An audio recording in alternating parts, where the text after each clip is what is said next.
നമസ്കാരം. സംസ്ഥാനത്ത് ഭരണമാറ്റത്തിന് ശേഷം രാഷ്ട്രീയ വൈരാഗ്യം തീർക്കാൻ ജീവനക്കാരെ സ്ഥലം മാറ്റിയെന്ന ആരോപണവുമായി പ്രതിപക്ഷം. നിയമസഭയിൽ അടിയന്തര പ്രമേയമായാണ് വിഷയം സഭയിൽ ഉന്നയിച്ചത്. പ്രമേയത്തിന് അനുമതി ലഭിക്കാതെ വന്നതോടെ നിയമസഭയിൽ പ്രതിപക്ഷം വാക്കൌട്ട് നടത്തി. വി ജോയിയാണ് വിഷയം സഭയിൽ ഉന്നയിച്ചത്. അതേസമയം സ്ഥലം മാറ്റം വ്യവസ്ഥകൾ പാലിച്ചു മാത്രമാണെന്ന് മന്ത്രി സണ്ണി ജോസഫ് മറുപടി നൽകി. ജീവനക്കാരുടെ മനോവീര്യം തകർക്കുന്ന നടപടി എടുത്തിട്ടില്ല. പരാതി ഉണ്ടെങ്കിൽ അനുഭാവപൂർവ്വം പരിഗണിക്കുമെന്നും മന്ത്രി പറഞ്ഞു. പവർ ബ്രോക്കർമാർ അധികാരത്തിന്റെ ഇടനാഴിയിൽ ഇടം പിടിക്കുകയാണെന്ന് പ്രതിപക്ഷ നേതാവ് പിണറായി വിജയൻ ആരോപിച്ചു. ചുരുങ്ങിയ കാലയളവിൽ 2000-ഓളം ജീവനക്കാരെ സ്ഥലം മാറ്റി. കുടുംബശ്രീയിൽ നോട്ടീസ് നൽകാതെ താൽക്കാലിക ജീവനക്കാരെ പിരിച്ചുവിട്ടു. സ്ഥാപിത താൽപ്പര്യക്കാരെ സംരക്ഷിക്കരുതെന്നും പിണറായി വിജയൻ പറഞ്ഞു.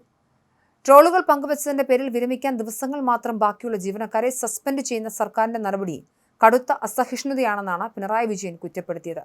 പിണറായി സർക്കാരിന്റെ കാലത്തെ തലങ്ങും വിലങ്ങും സ്ഥലമാറ്റം നടന്നുവെന്നും കഴിഞ്ഞ സർക്കാർ ഒരു കാരണവശാലും UDF മാതൃകയാക്കില്ലെന്നും മന്ത്രി സണ്ണി ജോസഫ് മറുപടിയായി പറഞ്ഞു. വിഷയത്തിൽ അടിയന്തര പ്രമേയത്തിന് അനുമതി നിഷേധിച്ചതിൽ പ്രതിഷേധിച്ച് പ്രതിപക്ഷം സഭയിൽ നിന്നും ഇറങ്ങിപ്പോയി. ബന്ധുവിനെ അഡീഷണൽ പ്രൈവറ്റ് സെക്രട്ടറിയാക്കിയെന്ന പ്രതിപക്ഷ ആരോപണത്തിൽ സണ്ണി ജോസഫ് പ്രതികരിച്ചില്ല. വകുപ്പ് മന്ത്രിമാർ ആരാണെന്ന് നിശ്ചയിക്കുന്നതിന് മുൻപ് തന്നെ ചില സർവീസ് സംഘടനകൾ നൽകിയ കത്തുകളുടെ അടിസ്ഥാനത്തിലാണ് സംസ്ഥാനത്ത് വ്യാപകമായി സ്ഥലമാറ്റങ്ങൾ നടക്കുന്നതെന്ന് പ്രതിപക്ഷം ആരോപിക്കുന്നത്. സ്കൂൾ, കോളേജ് അഡ്മിഷൻ നടപടികളും വില്ലേജ് ഓഫീസുകളിലെ അധ്യയന വർഷാരംഭ തിരക്കുകളും നിലനിൽക്കുന്ന മെയ്, ജൂൺ മാസങ്ങളിൽ വില്ലേജ് ഓഫീസർമാരെ ഉൾപ്പെടെ തലങ്ങും വിലങ്ങും മാറ്റുന്നത് പൊതുജനങ്ങളെ കടുത്ത ദുരിതത്തിലാക്കുമെന്നും പ്രതിപക്ഷം പറയുന്നു. സ്ഥലമാറ്റം ഒരു മാനദണ്ഡവും പാലിക്കാതെയാണെന്നാണ് വി ജോയിയുടെ ആരോപണം.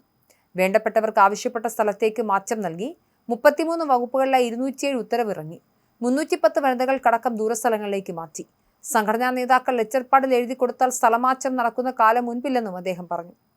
എന്നാൽ മെയ് മാസം വിരമിക്കൽ കാലമാണെന്ന് മന്ത്രി സണ്ണി ജോസഫ് വ്യക്തമാക്കി. പല തസ്തികകളും അതിനനുസരിച്ച് മാറും. ഒരു തസ്തികയിൽ ആള് മാറുമ്പോൾ 14 മാറ്റം വരുമെന്ന് പറഞ്ഞത് പിണറായി വിജയനാണ്. 2016 അനധികൃത സ്ഥലമാറ്റം സഭയിൽ ഉന്നയിച്ച PT തോമസിന് നൽകിയ മറുപടിയാണിതെന്നും മന്ത്രി പറഞ്ഞു. മന്ത്രിയുടെ വിശദീകരണത്തിന്റെ അടിസ്ഥാനത്തിൽ സഭ നിർത്തി ചർച്ച വേണ്ടെന്നും സ്പീക്കർ പറഞ്ഞു. കഴിഞ്ഞ 10 വർഷത്തെ സർക്കാരിന്റെ കാലത്താണ് യാതൊരു മാനദണ്ഡവുമില്ലാതെ പ്രതികാര ബുദ്ധിയോടെയുള്ള സ്ഥലമാറ്റങ്ങൾ നടന്നതെന്നാണ് സണ്ണി ജോസഫ് കുറ്റപ്പെടുത്തിയത്.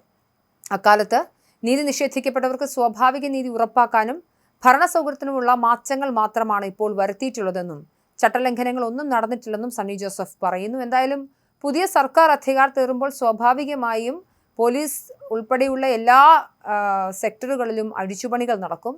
അവർക്ക് യോജിക്കാത്ത ആളുകളെ സ്ഥലം മാറ്റും, അനുയോജ്യരായ ആളുകളെ അവരുടെ ഇടത്തേക്ക് കൊണ്ടുവരും. ഇതൊക്കെ സ്വാഭാവികമായി തന്നെ നടക്കുന്നതാണ്. അത് പിണറായി വിജയൻ സർക്കാരിൻ്റെ കാലത്തെന്നല്ല, എല്ലാ കാലഘട്ടത്തിലും ഉണ്ടായിരുന്നു. എന്തായാലും VD സതീശൻ സർക്കാർ അധികാരത്തിൽ കയറിയിട്ട് കുറച്ച് ദിവസങ്ങൾ മാത്രമേ ആകുന്നുള്ളൂ. ഈ ഘട്ടത്തിനുള്ളിൽ തന്നെയും വലിയ രീതിയിലുള്ള സ്ഥലമാറ്റങ്ങൾ നടത്തി എന്നുള്ളതാണ് പിണറായി വിജയൻ അടക്കമുള്ള പ്രതിപക്ഷ അംഗങ്ങൾ ചൂണ്ടിക്കാണിക്കുന്നത്.